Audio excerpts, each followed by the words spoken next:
Bernard, bonjour. Bonjour. Donc Bernard Cadot, past président d'Orpi, monsieur immobilier, monsieur logement. Bon, ravi de te retrouver sur ce Ravi plateau également. du RENT. Et ton actualité du moment, une de tes actus, c'est The Lock. Oui, The Lock, c'est une start-up prometteuse dans laquelle j'ai investi un petit peu.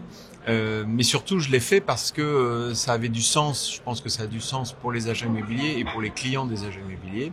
Et puis aussi parce que c'est un élément indispensable pour moi. C'est parce que je crois dans le projet et je crois dans les hommes. Et en l'occurrence, Fabrice est un type super, qui est passionné. Je crois qu'on partage les mêmes valeurs. Et voilà, ça a pesé aussi dans la balance et dans le choix. Mais pour revenir à l'esprit général, je crois qu'aujourd'hui, l'enjeu pour les agents immobiliers, il est double. C'est à la fois un enjeu de compétences, donc c'est de la formation, mais ça c'est pas le sujet. Et puis il y a un deuxième enjeu qui est la création de valeur et le partage de cette valeur pour les clients. Parce qu'au jour d'aujourd'hui, bien évidemment, tout est disponible, tout est accessible par tout le monde gratuitement sur Internet. Et la raison d'être de l'agent immobilier aujourd'hui et encore plus demain, c'est de créer de la valeur pour son client. Et ça, je crois que le projet de The Lock, c'est une façon de créer de la valeur pour son client. En deux mots, la proposition de valeur de The Lock. C'est d'assurer ou de réassurer le professionnel sur la véracité des éléments qui sont fournis par le candidat locataire. Et c'est très important parce que d'abord, on n'est jamais sûr, si on travaille à l'ancienne, entre guillemets, on n'est jamais sûr de la véracité de ces documents. Ensuite, c'est très chronophage et c'est aussi l'opportunité et le moyen pour les équipes dans les agences de se retourner, de se réorienter vers des tâches beaucoup plus commerciales, parce que l'agent immobilier, c'est d'abord et avant tout un commerçant. Il n'est pas là pour vérifier. Non, puis ça n'a rien de passionnant de gérer des tâches administratives, franchement. Clairement. Donc voilà, donc je pense que The Lock, c'est la bonne manière de se décharger d'un travail qui est pas très intéressant, de se réassurer et aussi de se réassurer et de réassurer ses clients et notamment le bailleur. Parce que pouvoir dire à un bailleur, on va vous certifier, quelque part c'est une forme de certification, que votre candidat locataire, il a la capacité, il nous dit la vérité, les éléments fournis sont les bons, etc., etc. C'est aussi une façon de recréer cette fameuse valeur avec son client bailleur. Alors, qui dit innovation dit aussi souvent résistance au changement. Comment faire pour que les gestionnaires dans les agences immobilières s'approprient justement ces nouveautés ?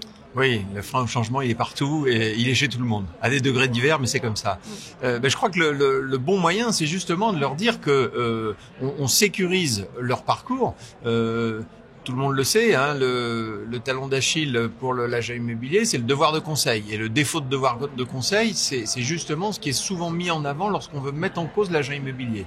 Eh bien, on se redonne une forme de tranquillité, de sérénité par rapport à ça lorsqu'on est un professionnel. Et puis surtout, je le disais tout à l'heure, on va économiser des tâches administratives qui sont fastidieuses pour faire quelque chose de beaucoup plus gratifiant et valorisant, c'est-à-dire être en contact avec son client. Donc la promesse aux équipes, c'est vous allez dégager du temps sur des tâches rébarbatives et faire et vous allez travailler la à coup partie noble sûr de votre métier. Oui, oui, puis une façon d'innover dans son métier aussi, c'est une façon de faire autrement, d'être plus près de son client aussi. Voilà, que des avantages. L'innovation, c'est aussi l'apparition de nouveaux acteurs sur ce marché de l'immobilier, d'acteurs disruptifs. Par exemple, les agences immobilières à prix cassé, à prix à honoraires low cost, on les appelle comme on veut. Comment est-ce que tu vois tout ça ? C'est vrai que c'est un phénomène qui est émergent dans l'industrie immobilière, comme on dit aujourd'hui, c'est qu'il y a de plus en plus d'acteurs.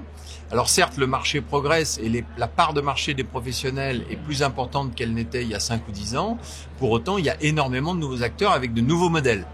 Moi, je suis pas certain que attaquer le marché par le prisme unique du prix et de dire je vais casser les honoraires, donc ça va être formidable. Je suis pas certain que ce soit la bonne solution. Par contre, il faut regarder tous les modèles qui arrivent. Il y a les fameux mandataires, il y a les modèles hybrides type Keller Williams, il y a les modèles traditionnels de l'agence immobilière que je connais bien. Oui, qui sont toujours là. Et aussi. tous ces modèles-là peuvent coexister. Quand on regarde bien d'ailleurs au niveau du taux d'honoraires, c'est peu ou prou le même taux, quelle que soit la façon de s'y prendre. À part les 2 ou 3 que tu citais qui ont affiché d'emblée l'idée de casser les honoraires. On en revient à ce que nous disions au début de l'entretien. C'est comment est-ce que je crée de la valeur pour mon client et comment je la partage avec mes 2 clients qui sont l'acquéreur, enfin le vendeur d'abord et l'acquéreur après quand je suis agent immobilier, ou le bailleur et le locataire. On en revient à ça. Le maître mot, il est là. créer de la valeur. Créer de la valeur. Et valoriser tout ça. Depuis hier, tu as eu le temps de te promener dans ces allées du Rent. Qu'est-ce que tu penses d'abord de ce nouveau lieu pour cette édition 2019 et puis les innovations qui t'ont marqué? Moi, je suis enthousiasmé. C'est une formidable réussite. Bravo aux organisateurs. Bravo à Hervé, à Eric, à Stéphane, bien sûr, à Jérôme, qui travaillent depuis des mois sur ce projet-là. Franchement, c'est une superbe réussite. C'est un bel écrin. Là, on inaugure un pavillon tout neuf. Les gens, moi, tous les échos que j'ai entendus depuis hier sont des échos qui sont positifs. Et puis, c'est vraiment the place to be. Je crois que définitivement, le rendez-vous du Rent. D'ailleurs, Stéphane nous disait hier soir que le rendez-vous est pris pour 2020. Le rendez-vous du Rent, c'est le rendez-vous incontournable de la tech et de l'immobilier en France. Et alors, dernière question, toi, à titre perso, est-ce qu'il y a une appli, un site, un outil digital qui a changé ta vie récemment? Je peux pas dire ça récemment. Par contre, j'observe certaines choses.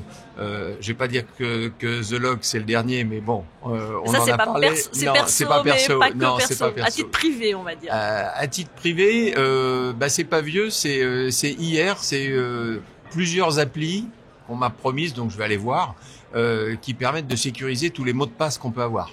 Donc c'est un peu éloigné de l'immobilier. C'est un vrai sujet. Parce que ça soit son espace client chez un fournisseur ou que ça soit ses propres besoins, banque ou autre, on a toujours besoin de créer des mots de passe.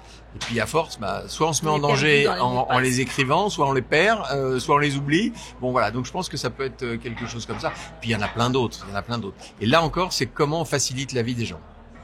Merci beaucoup Bernard. Merci.